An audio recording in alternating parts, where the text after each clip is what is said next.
Hi everyone, this is Annie from the blog Hooks and Healers, and I'm just here to show you a really quick tutorial on how to make a magic ring.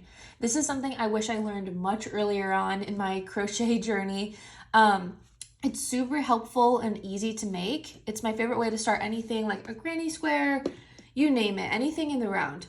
So for this, I'm just using this washi weight acrylic yarn. You can use pretty much any yarn though. This is just the blues to kind of help you guys see it. So that's what I'm going to be using today. And then one of my favorite crochet hooks, this is a 5mm tulip. I'll keep it linked in the description for you guys. And then for the end, you will probably need some little tapestry needles, darning needles, whatever you call them, just to help you weave in the end of the round, or the magic ring, sorry. So let's get started. I start by just holding the end of the yarn like this. So go ahead and grab your yarn, and you want to keep the end facing towards you. And we're just going to be wrapping it around these two fingers here. So I'm going to start by wrapping it over and then under my middle finger like this. And we're going to start to make an X. So I'm going to cross it over that piece of yarn, just like this. And it's going to come down, and I usually like to hold the end of the yarn and that piece we just wrapped around in the same with the same thumb finger right here. And what we're going to do now is we're going to grab our crochet hook and insert underneath that first piece of yarn and up and over like this. And then what we're going to do is I'm going to pull the yarn like this underneath that first strand.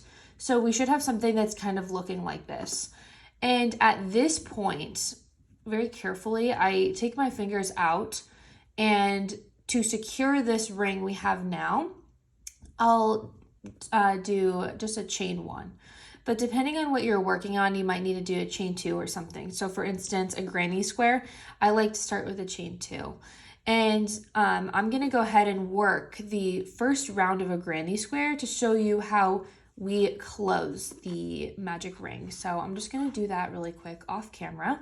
But pretty much I can make a video on how to show you how to do a granny square, but I'm going to go ahead and do that. Okay, so I'm nearing the end of that first round in the magic ring.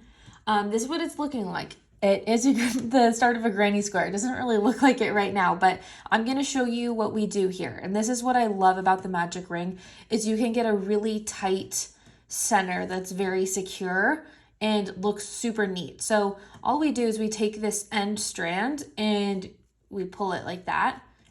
Look at that. It's like perfect. So then what I'm going to do is I'm just going to secure the first round of this granny square with a slip stitch like that. And just to keep this from coming out, what we're going to do, this is super important. When you weave in this end from the magic ring, you want to make sure you're carrying it in at least 3 different directions. So I'll show you really quick. Get the tapestry needle, whatever you want to call it. And this is really important because I've had this happen where it like totally comes undone. So you want to make sure you're carrying the yarn through in 3 different directions. So for example, like that's the first direction.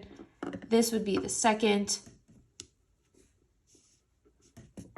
And then a third, it would be good to go back this way, however you want to do it. But 3 is just a good number to remember because it's going to help you from prevent any, pieces coming undone or anything like that. So yeah, I would just go ahead and cut it off there and continue with my granny square. But that is the magic ring. You can use this for all sorts of different things. Yeah, I use it all the time. It's like my go-to. So I hope this helped you. If it did, please go ahead and give me a like, subscribe, comment, anything. I really appreciate it. I'm super excited to be starting this YouTube channel. So thanks for sticking around, and until next time, happy crocheting, guys.